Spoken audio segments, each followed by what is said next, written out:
Welcome to the Thriving Woman Project podcast, hosted by myself, Wendy Griffith. This is the podcast for women who want to level up and thrive in all areas of your life, health, and business. Join us as we cover a range of topics, all inspiring you to thrive and not just survive. We are here to work on the project of you, because I believe the best gift you can give your family and the world is a healthy and thriving you. It's time to thrive.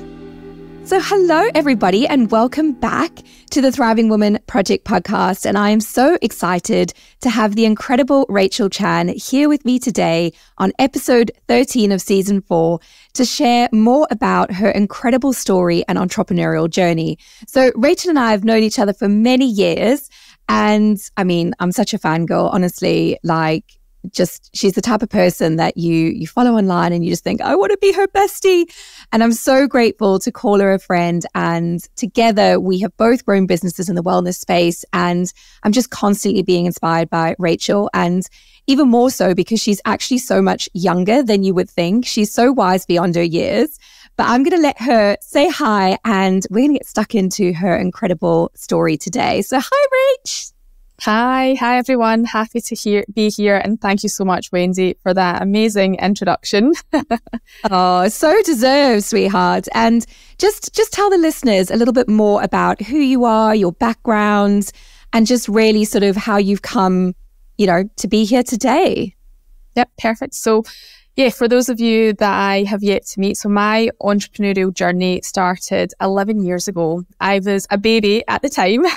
Such a baby. I was only 21 at the time, and I was in a place in my life where I was definitely searching for something else. I really recognised that the world of 9 to 5 was not going to give me the lifestyle that I wanted. I looked at my mum, who I am so grateful for because she has instilled in me the work ethic that I have today. But I looked at her lifestyle as a single parent, juggling 3 kids on her own, a full-time career as a nurse. And I just knew that I didn't want to follow in her footsteps because I saw her very overworked. I saw her very underpaid and really struggling to meet the demands of work life, but also family life. But I think like a lot of people, especially 11 years ago, I did not see my path as being an entrepreneur. I had no background in business. I had no real confidence at the time in terms of compared to where I am now. And I also didn't have a specific skill that I thought, right, okay, I can tie that to creating a business. So my initial journey into entrepreneurship started within network marketing, within the brand that, we're both affiliated with. And that was really where, for me, my journey really began. And what that led me to was a huge journey of personal growth and development, but also a huge journey of huge transformation and change, huge change physically and, and emotionally through not just the wellness programs that, Arbonne offers, but also through the personal growth and development that I was doing as a result. So the last 11 years for me have been completely transformational in all aspects, physically, emotionally, mentally, and financially. But it's been a journey that I am so grateful for. Yeah, it's been so inspiring to watch. And I think I love what you say about, looking back 11 years ago, you weren't the person you are today. And I think sometimes we can, especially as women, we can get sort of really comparative and we think, well, look at her and I can't be like that. But you cannot compare somebody's journey so much further down the path than yours. At the very beginning, we all start somewhere. And if I look back to those sort of early days for both of us in business, it was cringe, like proper cringe worthy, just, trying to figure things out and, muddle along. And I think overarchingly, it's just when you have that huge why, which I know you and I both do, that really is the driving force. So tell me a little bit more about, what motivates you? Like, what is your why? Yep. I would say it's really changed over the last 11 years. Like initially for me, the goal was, if I could earn an extra couple of £100 a month alongside my full-time career, that was the goal. Because back then I was in over £10,000 worth of overdraft debt. I'd maxed out 3 student overdrafts. I was in a 9 to 5 job that wasn't allowing me to live the sort of lifestyle that I wanted, but also there wasn't enough at the end of the month to not only pay that debt off, but also afford for me to buy my own home. So initially it was an extra source of income. However, when I had my first daughter, that was a turning point for me. And I would say that's when I discovered my first why. I have always been someone that's been very independent, both financially and personally. You know, I've worked from as early as I could. So I knew after having my daughter, I still wanted not just that financial independence, but I wanted my own identity. I wanted to have a career. I wanted to grow. I wanted to strive. So that has been ingrained in me since childhood, you know, that work ethic, but also that desire to achieve. And that was where my first why was discovered, because I knew that I wanted a way to still have a career, build an incredible income and business, but still have the ability to, you know, be a mum and be really present with my child. So initially that was my why. And it was about 6 months after properly making the decision to work my online business with Arbonne that I was able to achieve that. And I left my 9-to-5 job. So that was the initial why. And that was great. But I would say my why has evolved over the years from, yes, being able to be a present mum. I've got 2 children now. You know, my youngest is almost 7. My eldest is 10, which is just insane. So initially that was the why. And I'm so grateful that for 8 years, I was completely, solely, fully employed. Arbonne was my one and only income stream. And it afforded me a really nice lifestyle. You know, we got to spend the summers abroad in Ibiza. I was able to do all the, you know, nursery drop-offs, pick-ups, school runs. So I was able to build this amazing online business, you know, grow in so many ways, but still be able to have that, you know, freedom to be a mum and enjoy all those things that we want to be a part of as new mums. So that was the initial why. However, things changed as life and seasons changed. And I would say then the next season of my why was when I became a solo parent. So at the end of 2019, I became a solo parent and had to start over with 2 kids on my own. And for me, the why was to make sure that I could still afford to provide the sort of lifestyle that I wanted for me, for my kids, and still have that financial independence. And it was no coincidence that over that period of those, you know, 3 months actually after, you know, making that decision to become a solo parent, we actually tripled our business revenue. So I think a why is so, so powerful. And just quickly fast forwarding to where I am now, the why is very different. I would say my why is so much more than, you know, financial gain now. It's way, way deeper. And I actually find myself no longer being driven by the money and by the financial revenue figures. For me, my why is really about, you know, transformation in myself, but being able to share the tools that I have learned with other people as well, and then impact and growth. So I still crave that time and financial freedom, you know, as a mum, but the why is definitely bigger in terms of impact. I love that. And you're so right. You know, when your why just keeps you focused and crystal clear, it helps you to sort of really prioritize what's important. And I know through that really difficult season that you went through when you became a solo parent, you know, it was just so inspiring to watch your grit and resilience and how you were able to then, you know, work really hard, buy a home for you and your girls, furnish the home, do all the things you needed to do, and, you know, continue on in your journey. And, you know, for me, it's the same. My why has changed so much. It's, as you say, less so about the financials and more so about the impact that you can have in the world. And I think it's also, you know, for a lot of entrepreneurs, recognizing that things are going to change and your journey is going to evolve. And that's part of it. That's the whole, you know, point of it. So just sort of touching on maybe some of the more challenging times for you, just sort of picking up around that period. I know 2019 was a really difficult year for you. Can you maybe share a little bit more with our community around, you know, a time in your life where you really were at an incredibly low point and what you did to pick yourself back up and move forward? Yeah. So I guess to share a bit more around the kind of details of that. So for me, obviously, anyone who's made the decision to become a solo parent, you know, when you've built a life with somebody, when you have children with somebody, you know, you don't go into that with the thought that that's ever going to come to an end. So, you know, that in itself was an incredibly difficult decision, you know, when you think of the impact that's going to have on your children and on your family. So that was hard. But more than that, you know, the father of my kids, my ex-partner, was also involved within my Arbonne business. So we had built this life together, 7 years in the making. We'd built a brand and a business together. We built this family life and identity together. And there was a lot of fear. There was a lot of fear around, what is life going to look like beyond this? But equally, what are people going to think? What are people going to think about, I guess, if I'm completely honest, a fear that I had because, I have used social media throughout building my business, and it was like, are people going to believe that everything that I am is a fraud? Because I guess we'd created this identity of this, power couple within Arbonne, and that was difficult. But what I had to do is really practice non-attachment, where, like, I speak about this a lot, like, we cannot care what other people think. And, our life decisions cannot be molded by these things. And I knew for me that the environment had become unhealthy for me. It had become unhealthy for my children. And although the, I suppose, path forward seemed really scary, I knew that, like, I had to feel the fear and just do it anyway. And what I would say is what really served me in that season. So if I was to take you back to the end of 2019, and then when I made the decision to leave the family home and I actually rented a house for a year, this was during a very uncertain season in the world. So this was just as we first entered into our first lockdown, our first global pandemic. So there was so much uncertainty in the world, in my own personal life, in business. And honestly, like, there was a time, I remember a day where I was like, right, okay, like, this is a lot to hold.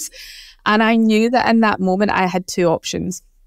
And you've maybe heard me speak about this before, Wendy, because I train on this a lot. When life throws you curveballs, you've always got two options. You can choose to become a victim of your circumstances, and you can wallow in whatever difficult challenges have come your way. And you know what? I, in that moment, thought to myself, I've got every reason right now to be a victim of this because this feels so hard. But I also knew that choosing the other option, which was to look for solutions, find the positives in the situation, and find a way to move forward and take action, that whilst in that moment choosing option 2 was harder than option 1, in the long run, that was going to be the easier path. So I am so grateful throughout all of my life being able to really reflect on my own mindset and choose option number 2, which is to look for solutions. How do I move forward? And to really lean into that, because I think every single person goes through their own form of hard, and they will always have probably some way more hardships than what I'm describing right now, reasons to become a victim of their circumstances. But at the end of the day, I truly believe that if they choose that victim mindset, regardless of what the hard is, like, it only makes it more difficult. Yeah, 100%. And, you and I have a very sort of similar backgrounds and upbringings in terms of being raised by single moms and having sort of seen the struggle and, been through those difficult situations. And this is by no means a comparison for anyone, but I love what you say there about you have the power to choose. And, I've, similar to you, that 2020 was a obviously terrible year, not just a global pandemic withstanding, but, losing my dad and everything that ensued with that, and, challenges in business with, COVID and, all the things. And like you, it was that, right, what do I lean into here? Do I lean into fear or do I lean into faith and just move forward, trusting my gut, looking for the solutions? And, for me, and I know it was the same for you, we both ended up having hugely thriving years in our business as a result. But I know that wasn't the case for a lot of people because unfortunately they chose to lean into the fear and let that take hold of them and, be the victims of the circumstances around them. So I just think that's so important to hit home for our listeners that, and this is why personal growth and development, I mean, Rachel's spoken about it already quite a lot. Like, a lot of people are, oh, is that like a bit woo-woo? Like, what is that all about?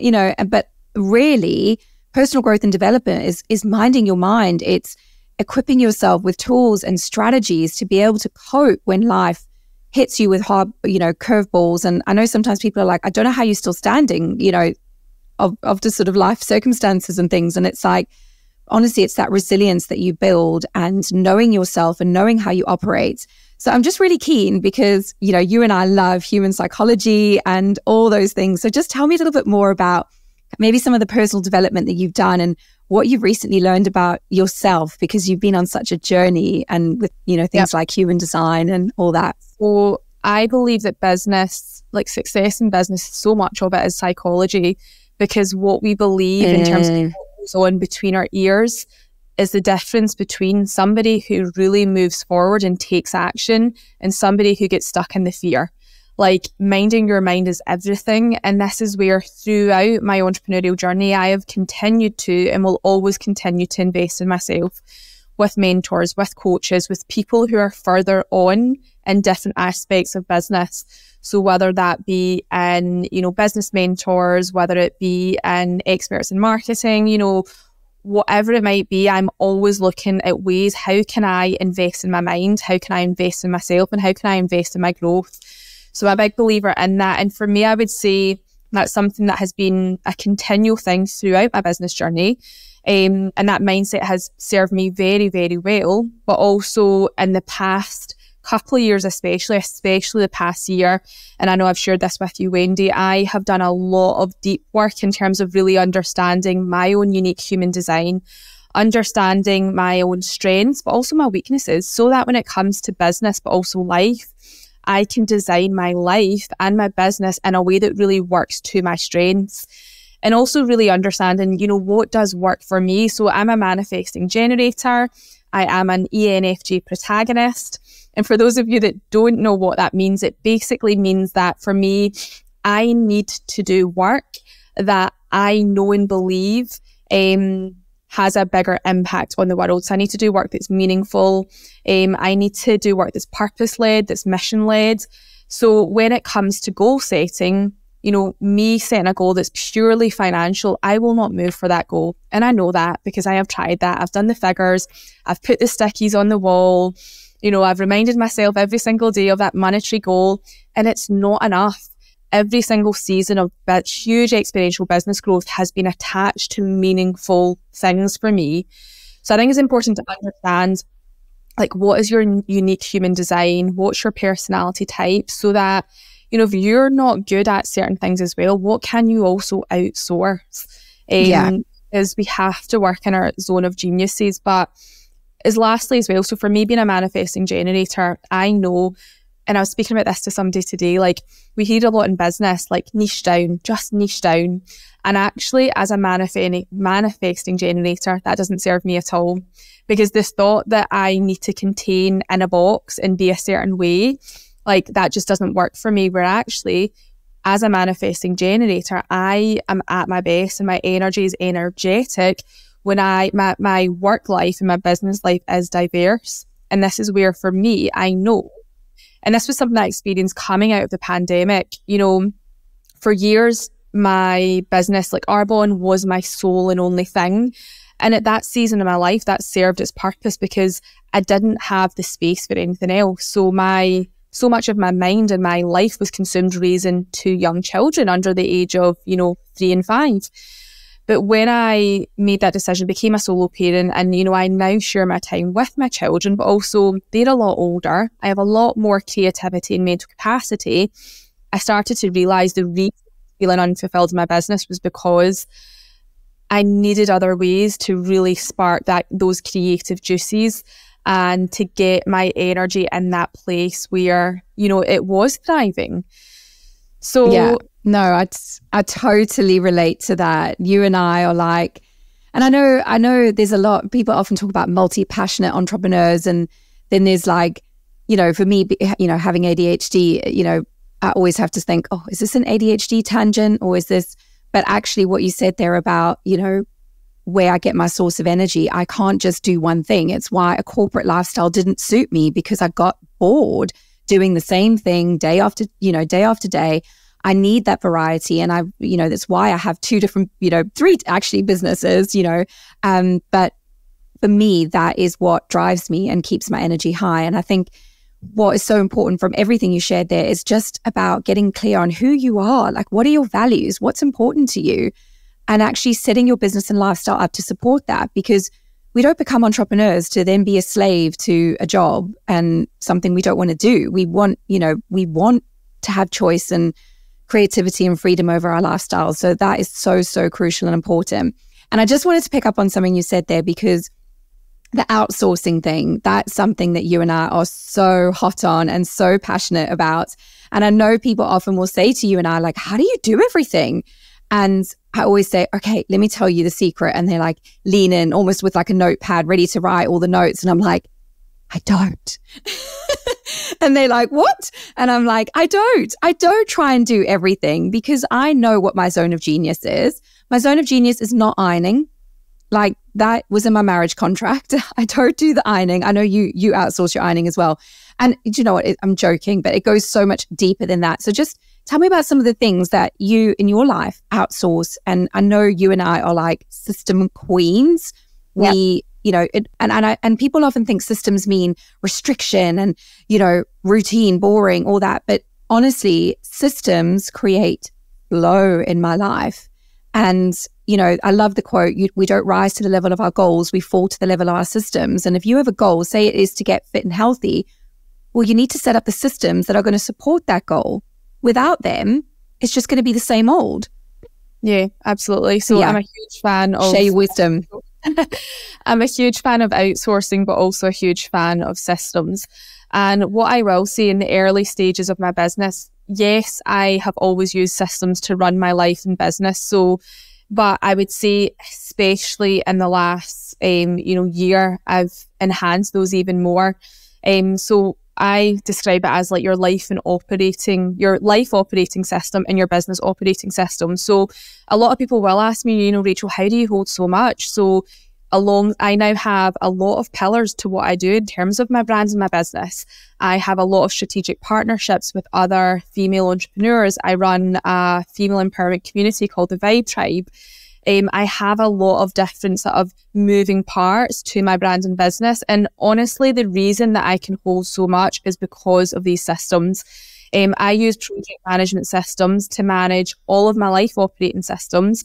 So things like all of the logins for all of my social media accounts, my banking accounts, all of my documentation in terms of like road tax, MOT, life insurance, mortgage, all of these documentations I have digitalized and they're in one operating system. So I use a project management system called Quip, which is the one for me that I've found to be the most effective for what I would describe as a tech dummy. Because as you know, Wendy, I am not a techie person. I guess it's really been the last year where I've introduced these systems into my life for all these things. So you'll be amazed at the time that you waste when you forget your password, or if somebody says, I need a copy of your passport or some form of documentation, you then have to go and look for it in drawers. And the fact that this is all digitalized in a document and one project management system for me means it's out of my mind and it's on a project management system. So that's also one part, but the outsourcing part is also a big piece. So I adopted this mindset very on in my entrepreneurial journey, where I understood that my time was way more valuable and also profitable than what it would cost for me to outsource a specific task, either in my business or in my life, that wasn't my zone of genius. So in life, things like, if it takes you 4 hours to clean your house, can you outsource a cleaner, once a fortnight? You can come in and clean the bathrooms and do the toilets. And those 4 hours you can either use to spend with your family, doing something that you love, or work on your business. So it's having that mindset of, yes, there's a cost to these things, but equally, like, what is the return in terms of time investment, moving the needle forward, or in terms of time investment for your family and for your loved ones, for the things that are important to you. I know one of the things that you do is, meal prep and delivery every week, Monday to Friday. And that might sound very, very fancy, but Rachel does get a really good deal because she refers them so much to everyone. But I know that frees up your time, your headspace. It also keeps you energized, healthy, keeps you on track with your health goals.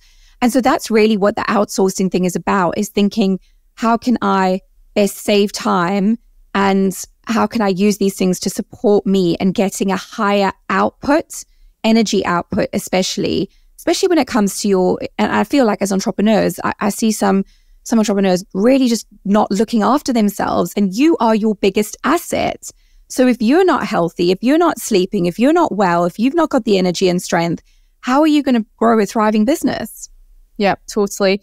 I actually did a masterclass the other day and I spoke about to a group of ambitious business owners, like, if you are not right now investing in yourself in terms of like, you look after your body, you fuel your body well, then that will be detrimental to your business and to your life. And I know that because I lived that. You know, I hit burnout. I was the entrepreneur who prioritized the business building, everything else. You know, I wasn't filling my own cup. I was being the mum. I was juggling, you know, building this global business. And I thought, you know what, I can just do it. I can just do it. Keep pushing harder, hustle. And I didn't have good habits around my health. I didn't prioritize my health. And what I experienced was burnout. So I knew that after having my second daughter and really experiencing that I had to change and I had to make changes. So now for me, my number one priority in my life, and this is going to trigger some people, is me.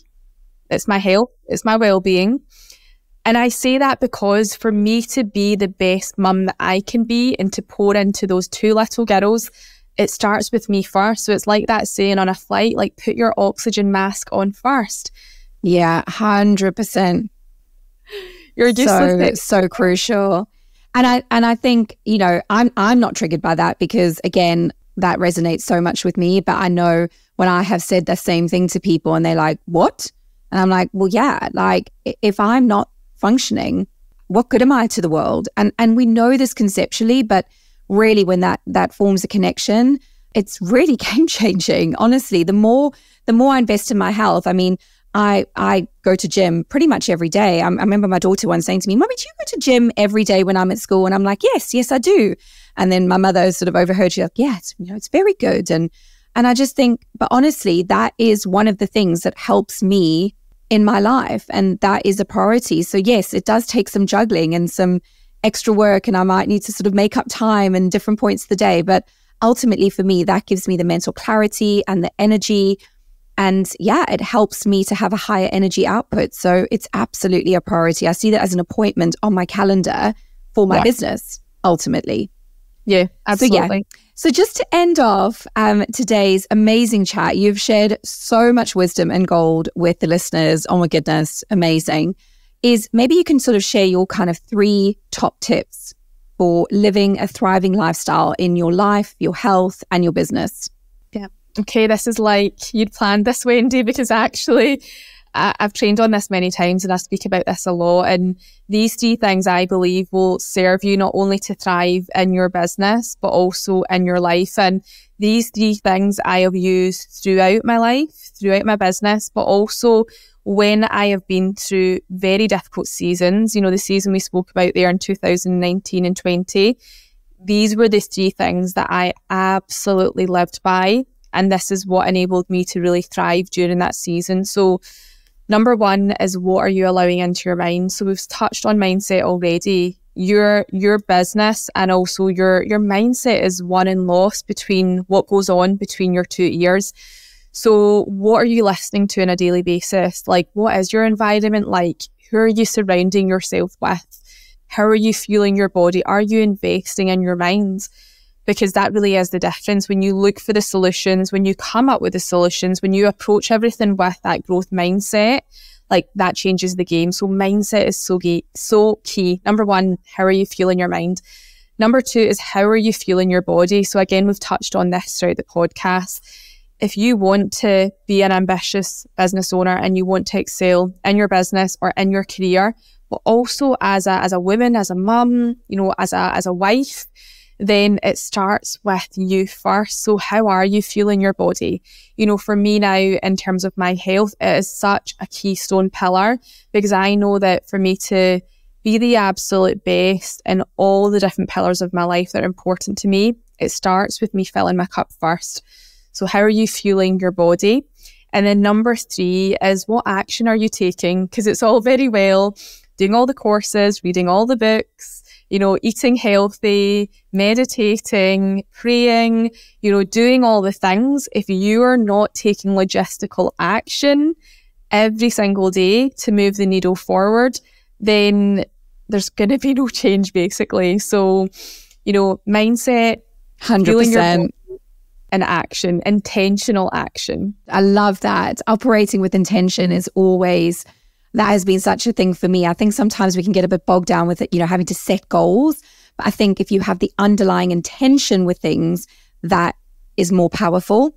So amazing. I totally asked you that for a reason, because I love it when you train on those topics and I love how you share about them. And I just think that is the perfect way to end today's interview. And I just want to thank you so much for being on the Thriving Women Project podcast. So just a quick one before we go, where can listeners connect with you and find you?